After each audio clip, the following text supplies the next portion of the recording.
اعوذ باللہ السمیع العلیم من الشیطان اللعین الرجیم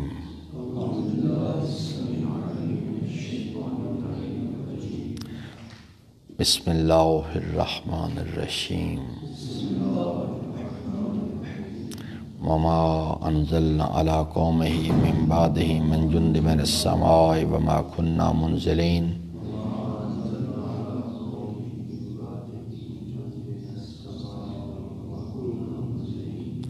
ان کانت الا صیحۃ واحدہ فاذا هم خامدون یا حسرۃ علی العباد ما یاتہم من رسول الا کانوا بہ یستہزئون الم یروا کم اہلکنا قبلہم من القرون انہم الیہم لا یرجعون وَإِن كُلٌّ لَمَّا جَمِيعٌ لَدَيْنَا مُحْضَرُونَ صدق اللہ مولانا العظیم صدق رسولہ الکریم وصلی اللہ علی سیدنا و نبینا محمد وآلہ الطاہرین ربی اشرح لی صدری ویسر لی امری واحلل عقدۃ من لسانی یفقہوا قولی۔ حضرات محترم، سورہ مبارکہ یاسین کی ان آیات میں ہم بات کر رہے تھے، اور گزشتہ کل میں جو بات ہم نے اس جگہ پہ چھوڑی تھی کہ یہ بنیادی طور پہ اللہ تعالیٰ نے کچھ معیار شناخت کروائے ہیں۔ ان میں سے یعنی اگر اس کو گزشتہ بحث آپ کو یاد ہو تو 3 اس میں مختلف شکلیں بن رہی ہیں، 3 گروہ ہیں یہ باقاعدہ۔ ایک یعنی وہ لوگ ہیں جو کہ انذار کرنے والے ہیں، الہی پیغام کو کنوے کرنے والے ہیں، تبلیغ کرنے والے ہیں۔ یہ ایک معیار بیان کیا گیا ان تمام لوگوں کے لیے کہ جو تبلیغ کا فریضہ انجام دینا چاہتے ہیں، ان کے لیے ایک معیار ہے کہ ان کے اندر یہ کردار ہونا چاہیے۔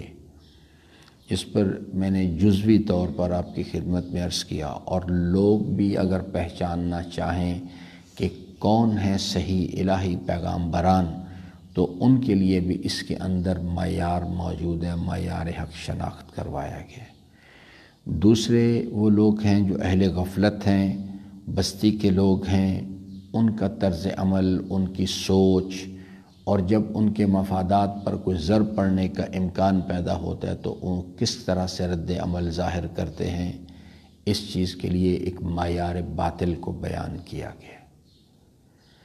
اب یہ جو مومن آل یاسین ہے، یہ ایک تیسرا ایلیمنٹ ہے، ایک تیسرا گروہ ہے، ایک تیسری شکل ہے اس میں، کہ اگر کوئی آدمی جو ہے وہ اس نظریے کو قبول کر لے کہ الحمدللہ رب العالمین کے نظریے کو تسلیم کر لے، لا الہ الا اللہ کے نظریے کو، تو یہ نظریہ، اس نظریے کا یقین اس کی زندگی کے اندر کیا تبدیلی پیدا کرتا ہے، کیا اس کے اندر یعنی صبر، استقامت، شوق، ولولہ، یہ مشکلات کے مقابل میں کیسے استقامت اختیار کرنی، یہ اس کا معیار سمجھایا گیا ہے کہ مومن اگر انسان ایمان لے آئے تو اس کی یہ شکل ہوتی ہے۔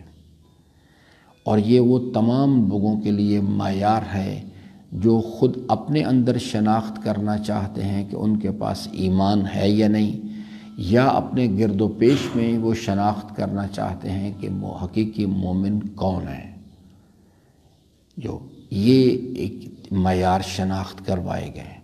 پھر اس کے بعد اللہ تبارک و تعالیٰ نے ایک دوسرا قانون جو بیان فرمایا ہے کہ 2 راستے کھولے گئے انسانی زندگی میں، ایک ہے انا ہدینہ السبیل اما شاکرن، شاکرن کا راستہ کھولا گیا ہے، ایک ہے کفورا اما کفورا۔ دونوں کے لیے کہ یعنی کیونکہ قانون جو بیان کیا گیا وہ ہے کہ لئن شکرتم لازیدنکم، اگر آپ شکر نعمت کا راستہ اختیار کریں گے تو اس کے نتیجے میں ازیدنکم ہوگا، یعنی اللہ تعالیٰ فرماتے ہیں ہم آپ کی توفیقات خیر میں اضافہ کریں گے، دنیا اور آخرت میں اپنی بارگاہ سے آپ کو مزید عطا کریں۔ وَلَئِن كَفَرْتُمْ، اور اگر آپ کفران کا راستہ اختیار کریں گے تو ان عذابی لشدید، تو اس کے نتیجے میں اللہ تعالیٰ فرماتا ہے کہ ہمارا عذاب جو ہے وہ بہت سخت ہے، پکڑ بہت سخت ہے۔ یہاں پر دونوں چیزیں ہی اللہ تعالیٰ نے سمجھائی ہیں۔ مومن آل یاسین جو ہے اس نے شکر تم کا راستہ اختیار کیا تو اس کی زندگی کے یعنی دو مرحلے، یعنی ایک مرحلہ امتحان کا ہے کہ جس میں صبر ہے، استقامت ہے، زحمتیں ہیں، پریشانی ہیں، اور ان کے مقابل میں انسان نے صبر و استقامت کا راستہ اختیار کرنا۔ اور ایک ہے جزا کا مرحلہ جو ہے۔ اللہ تعالیٰ نے دونوں چیزیں بیان فرمائی ہیں کیونکہ صراط مستقیم دو مراحل پر مشتمل ہے۔ ایک وہ ہے جب انسان امتحان کی منزل میں ہے، اس کو کہا گیا کہ وَانِعْبُدُونِی ھذا صراط مستقیم، یہ۔ اور دوسرا جو ہے جس وقت انسان اس میں کامیابی کے ساتھ گزر جاتا ہے، یعنی کہ صراط مستقیم پر استقامت سے گامزن رہتا ہے، تو پھر ایک وقت آتا ہے کہ اس دنیا سے جب امتحان کی منزل ختم ہو جاتی ہے تو پھر اس کی جزا کی منزل شروع ہوتی ہے۔ اگر شکر تم کیا ہے تو یہ اس کا نتیجہ ہے، ازیدنکم، جو اللہ تعالیٰ نے فرمایا اس نے کہ قیل ادخل الجنہ قال یا لیت قومی یعلمون بما غفر لی ربی وجعلنی من المکرمین، یہ ازیدنکم کے ذیل میں یہ چیز ہے۔ اور یہ بستی کے لوگ انہوں نے کیا کفران، انہوں نے کفران کیا، اور اس کے نتیجے میں ان عذابی لشدید کا رد عمل ان پر آیا، اور وہ ہے وما انزلنا علی قومہ من بعدہ من جند من السماء وما كنا منزلین ان کانت الا صیحۃ واحدہ فاذا هم خامدون۔ یہ رد عمل ہے اس چیز کے لیے۔ عذاب کی مختلف شکلیں ہوتی ہیں، جو ایک قرآن کریم کا ایک بہت ہی تفصیلی موضوع ہے کہ عذاب جو ہے انسان میں، انسانی زندگی کے چار مختلف پہلو، انفرادی حیثیت میں جسمانی اور روحانی، اجتماعی زندگی کے اندر بھی دو پہلو ہیں، یعنی مادی کیفیات میں اور معنوی کیفیات کے اندر عذاب آتے ہیں۔ یہ جس طرح سے کہ اللہ تعالیٰ فرماتا ہے کہ جس وقت وہ قومیں جو ہیں، حضرت نے فرمایا امر بالمعروف ترک کر دیا کرتی ہیں، نہی عن المنکر کو، فریضے کو انجام نہیں دیتی، تو اللہ تبارک و تعالیٰ بطور سزا کے اس قوم کے جو بدترین افراد ہیں، بدترین خلائق جو ہیں، ان کو بطور یعنی عذاب کے ان کے اوپر بطور راہبر کے مسلط کر دیتا ہے۔ جیسے اس وقت پاکستانی قوم جو ہے وہ یہی سمجھ رہے ہیں کہ ہم اللہ تعالیٰ کے اولیاء ہیں، لیکن وہ بری طرح سے اللہ تعالیٰ کے عذاب میں پکڑے ہوئے ہیں۔ یہ عذاب کی مختلف شکلیں ہوتی ہیں، ایک بڑی تفصیلی بحث ہے۔ انفرادی حیثیت میں جب اللہ تبارک و تعالیٰ جو ہے وہ یعنی اس چیز کی اس پہ انسان پہ عذاب وارد کرتا ہے، تو اس پہ اندر گناہوں کے شوق، اور ہم ان کے نگاہوں ان کو یہ باور کرایا جاتا ہے، یہ اللہ تعالیٰ کا عذاب ہوتا ہے کہ آپ جو کچھ کر رہے ہیں یہ بالکل ٹھیک ہے۔ وہ ضمیر ان سے ان کا کام کرنا بند کر دیتا ہے، ملامت کرنا بند کر دیتا ہے۔ یہ عذاب الہی ہوتے ہیں جو یعنی لوگ سمجھتے ہیں، اس بات کو سمجھتے نہیں۔ وہ سمجھتے ہیں کہ شاید عذاب سے مراد ہے کوئی ہمارے اوپر ایٹم بم مارے آ کے، تو پھر سمجھتے کہ عذاب آیا کوئی، حالانکہ عذاب کی مختلف شکلیں، اور اس وقت یہ معاشرہ جو ہے انہی حرکتوں کے نتیجے میں بری طرح سے اللہ تعالیٰ کے عذاب میں پکڑا ہوا ہے۔ تو اللہ تعالیٰ فرماتا ہے کہ یعنی آخر یہ آیہ کریمہ میں 30 جو ہے، یا حسرتاً علی العباد، اللہ تعالیٰ نے اس کو کنکلوڈ کیا اس بحث کو، کیونکہ اب یہ اس رکوع کے اختتام پہ ہی دوسرے رکوع ختم ہو رہا ہے، یہ بستی والوں کی بحث جو ہے یہ ختم ہو جائے گی۔ اب اس کے بعد آگے یعنی پھر ایک نیا ٹرن آ رہا ہے، پھر اس بحث کے اندر ایک نئی ڈائریکشن میں بحث شروع ہو جائے گی۔ یعنی اس پرابلم کا یعنی عملی زندگی غفلت کی بیماری جو ہے اس کے سے نکلنے کے لیے طریقہ کار سکھائے جائیں گے اس چیز کے لیے۔ بہرحال جب وہ آئے گی بحث تو انشاءاللہ اللہ نے حیات دی تو بات کریں گے۔ اللہ تعالیٰ اب اس چیز کو فرماتا ہے یا حسرتاً علی العباد، اللہ تعالیٰ فرماتا ہے یہ صرف یہ جو بستی والوں کا قصہ ہم نے آپ کو سنایا یہ بات یہاں تک منحصر نہیں ہے، یا افسوس ہے ان لوگوں پہ، یہ اس سے پہلے بھی اسی طرح سے ہوتا چلا آ رہا ہے۔ ما یاتہم من رسول، جب بھی ہمارے پیغامبران اس سے پہلے بھی جو نسل آدم ہو گزری ہے ان کی مختلف بستیوں کی شکل میں رہتے تھے۔ میں نے بہت عرصہ پہلے یہاں آپ کو جو حضرات اس وقت تھے انہیں توجہ دلائی تھی، اس پہ غور کریں۔ اللہ تبارک و تعالیٰ اگر چاہتا تو یہ تھوڑے تھوڑے فاصلے کے اوپر کیوں آبادیاں بنی ہوئی ہیں؟ اگر چاہتا تو ایک ہی جگہ اکٹھے کر دیا جاتے ان لوگوں کو، لیکن یہاں پر ہے، پھر تھوڑے سے فاصلے پر ہے، پھر تھوڑے سے فاصلے پر ہے، اس طرح سے سکیٹرڈ شکلوں میں انسان زندگی بسر کرتا ہے اس چیز میں۔ تو یہ وہ چیزیں ہیں جن پہ پھر اگر چاہتا تو جیسے آج کل بہار کا موسم ہے، ہمیشہ بہار کا موسم ہی رہتا، پھر گرمی آ جاتی ہے، پھر سردی آ جاتی ہے، پھر دن ہے تو دن ہی رہتا، رات کیوں آ جاتی ہے؟ یہ وہ تمام چیزیں ہیں جو کہ جن پر غور کرنا چاہیے۔ اس کا انسانی زندگی کے ساتھ ایک انتہائی گہرا تعلق ہے۔ جو انسان اللہ کا بندہ بننا چاہتے ہیں، اس مقصد کو حاصل کرنا چاہتے ہیں، ان کو چاہیے کہ یہ ان چیزوں پہ غور کریں۔ اللہ تعالیٰ فرماتا ہے یا حسرتاً علی العباد، افسوس ہے ہم نے اپنے بندوں پہ، کیونکہ اللہ تعالیٰ کہتا ہے سب کو اپنا بندہ ہے۔ قل یا عبادی الذین اسرفوا، وہ لوگ جو نفس کی خواہشات کی پیروی کرتے ان کو بھی یہی کہتا ہے کہ یہ میرے بندے ہیں۔ ما یاتہم من رسول، جب کبھی بھی وہ ہم نے اپنے پیغامبران کو ان کی طرف بھیجا اور ان سے کہا کہ جاؤ ان کو نصیحت کرو، جا کے سمجھاؤ، الا کانوا بہ یستہزئون، بجائے اس کے کہ وہ ان کی بات کو سنتے، اس پہ غور کرتے، الا کانوا بہ یستہزئون، وہ بجائے اس کے کہ اس سے نصیحت حاصل کرنے کی کوشش کرتے، الٹا ان کا مذاق اڑاتے تھے، ان کا تمسخر کرنا، ان کے نام رکھنا اس چیز کے لیے اور ان کے اوپر ان کی توہین کرنا، یہ اللہ تعالیٰ فرماتا ہے یہ ان کا دستور رہا۔ علم یرو، اللہ تعالیٰ فرماتے بہت بڑا المیہ ہے، بہت بڑے افسوس کی بات ہے یہ، کم اہلکنا قبلہم من القرون، انہوں نے کبھی اس بات پہ غور نہیں کیا کہ ان سے پہلے جو لوگ ہو گزرے وہ ان سے کہیں زیادہ طاقتور لوگ تھے، ان کے پاس ان سے کہیں زیادہ امکانات تھے۔ کم اہلکنا قبلہم من القرون، ان سے پہلے بھی بہت ساری بستیاں آباد ہوئیں، بہت ساری قومیں آئیں، کم اہلکنا قبلہم، وہ بھی، لیکن انہوں نے جب سرکشی کا راستہ اختیار کیا تو ہمارے عذاب نے ان کو پکڑ لیا، ان کو صفاسی سے ہم نے نابود کر کے رکھ دیا، ان کے تذکرے مٹ گئے۔ کب انہوں نے کبھی اس بات پہ غور نہیں کیا۔ اللہ تعالیٰ خود کہتا ہے سیروا فی الارض، زمین میں نکلو، جاؤ، دیکھو، آپ کو عبرت کے۔ یہ راولپنڈی کا علاقہ، یہ واقعتاً اگر آپ چند تھوڑی دور باہر چلے جائیں، قدم قدم کے اوپر اس قسم کے بڑے بڑے راجے، مہاراجے، بادشاہ آئے، آج کہاں چلے گئے وہ لوگ؟ کوئی ان کا نام لیوا نہیں، کوئی ان کو یاد کرنے والا نہیں۔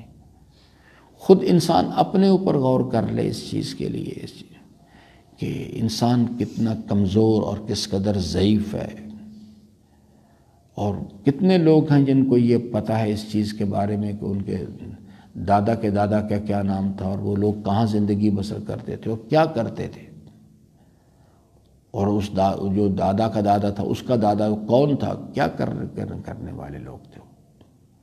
علم یرو کم اہلکنا قبلہم من القرون، وہ بھی بستیوں میں زندگی بسر کرتے تھے ہم نے، مگر وہ جب انہوں نے نافرمانی کا راستہ اختیار کیا تو ہم نے ان کو، یعنی ہمارے عذاب نے ان کو پکڑ لیا، ان کو نیست و نابود کر کے رکھ دیا۔ انہم الیہم لا یرجعون، اور اب وہ اپنے اپنے قبروں میں لیٹے ہوئے ہیں۔ جیران لا یتآنسون، ایک دوسرے کے ہمسائے ہیں، مگر کبھی ایک دوسرے سے کوئی انس نہیں رکھتے. ایک قبر میں باپ لیٹا ہوا ہے, ایک بیٹا لیٹا ہوا ہے, ساتھ ساتھ ہیں. لا یتآنسون, ایک دوسرے سے کوئی انس نہیں رکھتے. جو دنیا میں ایک دوسرے کی تکلیف برداشت نہیں کر سکتے تھے. وَأَحِبَّاءُ لَا يَتَزَاوَرُونَ, ایسے ایک دوسرے سے محبت کرنے والے تھے, لیکن آج موت نے ان کو بالکل بے بس کر دیا. ایک دوسرے کی ملاقات کے لیے کبھی نہیں آتے. یہ جی انہم الیہم لا یرجعون, وہ لوگ اب دوبارہ کبھی اپنے ارادے سے نہیں پلٹ سکتے جب تک الہی ارادہ اس میں کام نہیں کرے گا. وَإِن كُلٌّ لَمَّا جَمِيعٌ لَدَيْنَا مُحْضَرُونَ, اور ایک دن آئے گا یہ سب کے سب ہماری بارگاہ میں حاضر کر دیے جائیں گے. آج اپنی مرضی سے کچھ نہیں کر سکتے, لیکن ایک دن آئے گا یہ سب کے سب جو ہیں ان کو کھڑا کر دیا جائے گا اور ہماری بارگاہ میں یہ لوگ حاضر کیے جائیں گے.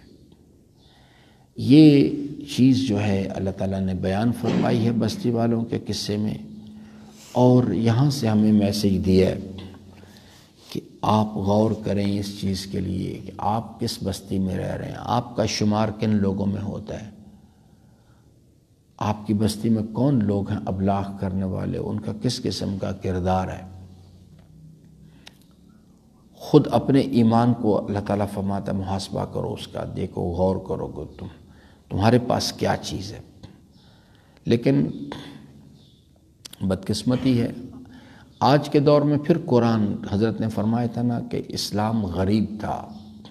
غریب یعنی اس کو کوئی ماننے والا نہیں, کوئی اس کو پناہ دینے والا نہیں تھا. لوگوں نے اسلام غریب تھا, کوئی تسلیم کرنے کے لیے تیار نہیں تھا. غریبوں نے اس کو پناہ دی, وہ لوگ جو کمزور لوگ تھے انہوں نے اس کو پناہ دی.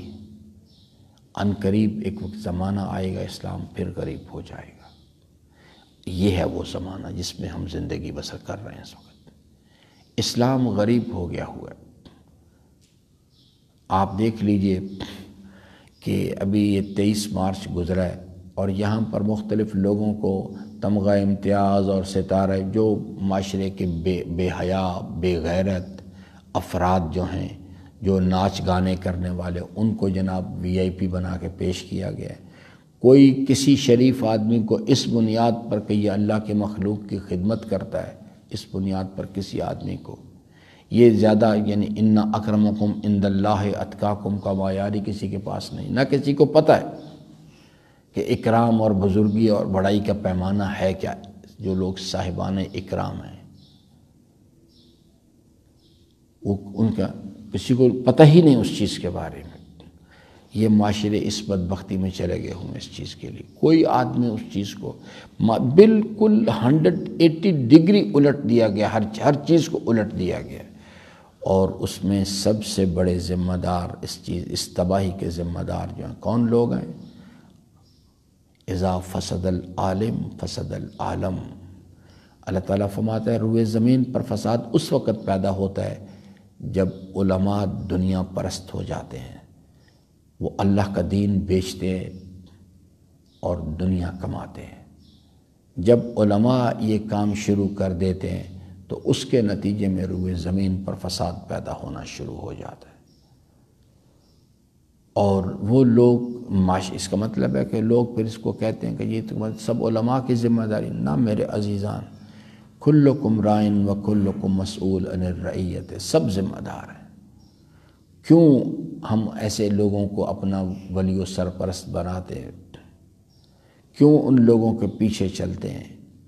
یہ ہمارے اینڈ پر جو جرم ہے وہ یہ چیز ہے. تو اس لیے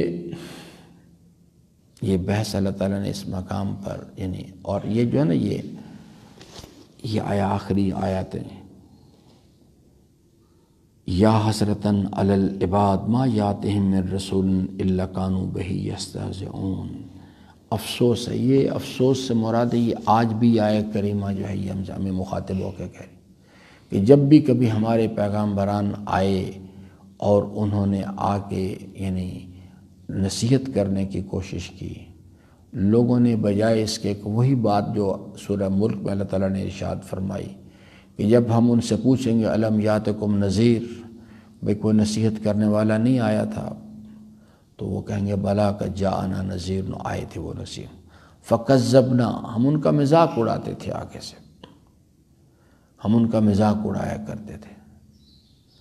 وہ ایک برادر ہوا کرتے تھے ادھر بلتستان میں، نوری صاحب، وہ انتقال کر گئے وہ حادثے میں۔ وہ بہت اچھے آدمی تھے، بہت اچھے آدمی تھے۔